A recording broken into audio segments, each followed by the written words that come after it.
everyone in YouTube, Michael here, the Geek for Life, with another unboxing video for October 2015. This is actually the last box I have to review this month, the last one I got in. Marvel Collector Corps with a nice picture of Venom there on the front, of course signaling that this is going to be the Marvel Villains month. There we go. So let's dive right into this box. Marvel Collector Corps, for those of you that don't know, is a subscription box company that was a partnership between Marvel and Funko. They release it every other month for about $32, I believe it is, with the shipping included. So let's dive right in. This is actually the second one I've ever gotten. They always include a patch and a pin. So here's the pin, a nice picture there of Green Goblin. Of course, one of Spider-Man's bad guys. Nice pen. They always have good quality pens. It's actually got a little bit of weight to it. They usually do. So it's nice to get these. And they always include a patch as well. This one's got a Red Skull on there, one of Captain America's bad guys. Patches are always pretty good quality as well. And it does say Marvel 2015 Funko on the back, so officially licensed. And we'll open this flap up here. And we'll start with the shirt. I should have probably took it out of the plastic before I started the video, but I can just do that right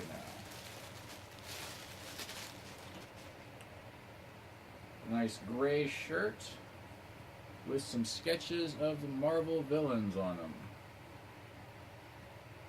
So not a lot of color to this shirt. Basically just sort of the black and white sketches. There's a lot of them on here, of course. Venom, Loki, Green Goblin, Thanos, Red Skull, Ultron's over there. So you get a lot of the Marvel big bad guys on there, sort of like just in sketch form, almost as if they were just being planned out or something before they went into the comics. But I really like this shirt.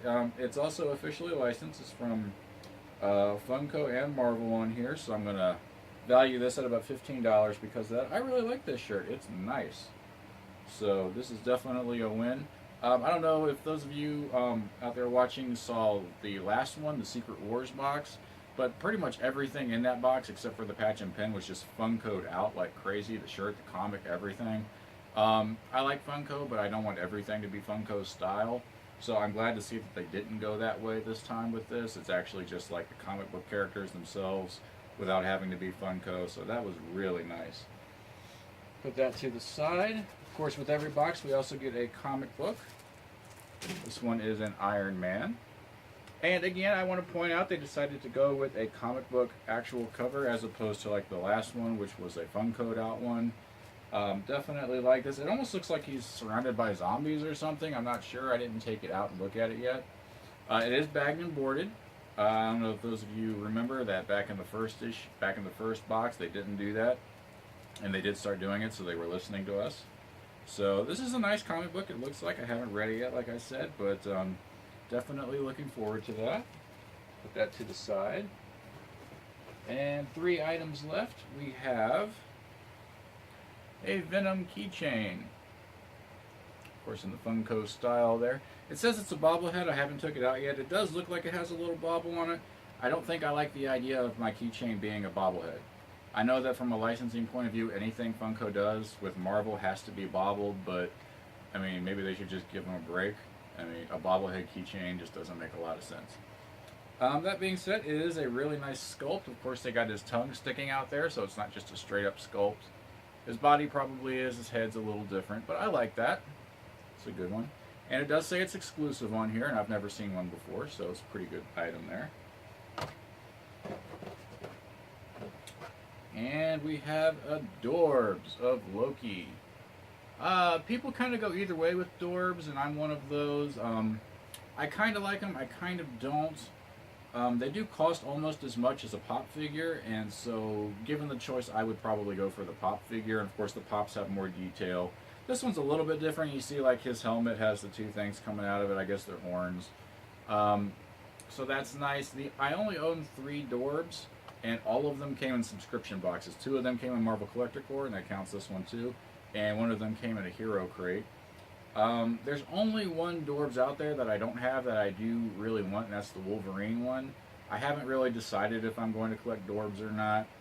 I'm mixed feelings about them. If they were a lower price point, I probably would, but I mean, if I've got, they cost about $7 or $8, and a pop costs about 10. So for $2 more, you could have an actual pop figure.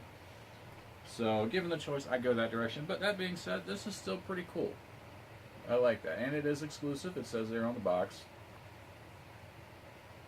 Yeah, and I'll put that to the side. And now we have the big pop figure. Didn't know who this was at first. Morbius. I went online, researched, and it turns out he's one of Spider-Man's bad guys. Not a very well-known one, but still one of Spider-Man's. And this is the zombie Morbius. Apparently there were two choices. You could have gotten either the regular one or the zombie one. I'm happier that I got the zombie one, but still I would have preferred a character that I actually had some knowledge of.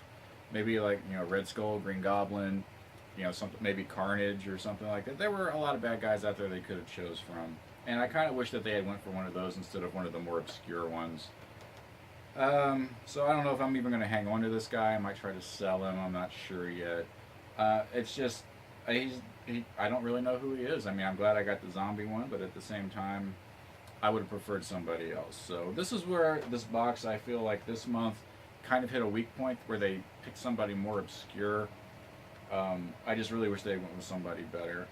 Now, as far as value for the box, I do tend to rate, most of the time I'll rate a pop at about $10 on average, but with Marvel Collector Corps I do it different just because every pop they send is exclusive. So you get a regular size one like this, I think they're 4-inch pops. About $25 is what you could realistically expect them to go for on eBay. So I rate these at about $25. The Dorbs was also an exclusive. I rated it at about $12. I mean, even though it is exclusive, it's still a Dorbs. It's still in that weird area. So yeah, you could get more for it than a regular Dorbs, but not much. About $12 is what I have that for. The Venom keychain, I'm going to do about $8 on that one. It's exclusive, and of course Venom's pretty popular, so I go for a little bit more. Comic book, yes it is. It's, of course, a variant cover. It's Marvel Collector Corps there at the top. Still only going to value it at about $4 though, and it actually says on there it's worth $4, so that's what I'm going with. Oop, mess there. The shirt, since it is branded, I'm going to give it 15 instead of my usual 12. Anything that's officially licensed is usually worth a little bit more. So that's what I'm going to go with on that. And I really do like this shirt. I feel like it's very good. Just admire that for a second there. I like that. That is nice. The pin and the patch. I usually do about $3 each for these. It's not just like your cheapo pin. It's actually a pretty good pin. The patch is nice too. So $3 a piece for these. And that brings our total to about $70. And like I said, you pay about $32 for the box. So you get more than double, which is normal for Marvel Collector Corps. What would I rate this box as? I do my ratings 1 out of 5, 3 being average, and I'm going to give it a 4.25. And the reason it didn't get higher than that was, honestly, the Morbius pop. If they had gone for something more recognizable, like I said, a Red Skull, a Green Goblin, it would have got higher. It might have got a 4.5, 4.75. It might have even got a 5, depending on what they did. But I do have to value it a little bit lower for that.